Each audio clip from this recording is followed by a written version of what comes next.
Last year, when my parents were going to get divorced and then got back together, my dad promised me he would never, ever leave us again.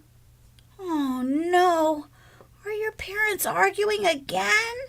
Yes, and last night Dad said he couldn't take it anymore. He packed his bags and left. He broke his promise to me. Susie, I'm so sorry. You must feel awful. I'm scared and sad and really mad at my dad for breaking his promise to me. Susie, even though your dad let you down, remember that your Father in heaven will never let you down. He keeps all his promises. Where does it say that? Remember, right before Joshua died, he called the people of Israel together. He told them that not one of the Lord's good promises had failed. You're right, Johnny. Even though the people of Israel had failed God over and over, God kept his promises. Joshua told the people that if they started to worship false gods, that God would remove his protection and allow trouble in their lives.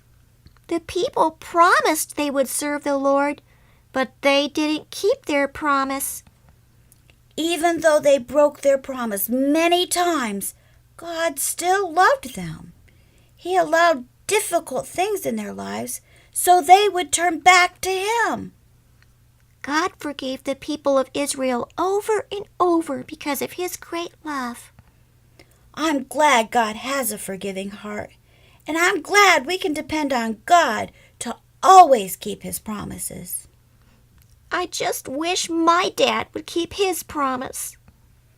Susie, do you know what God's best promise is to those who have trusted Jesus as their Savior? What? God's best promise is that he will never leave you. You're right, Johnny. Even though my dad here on earth left us, God is my Father in heaven, and he will never, ever leave us. Kids, no matter what happens in your life, always remember that God keeps his promises, and he will never leave his children. He is faithful. Bye.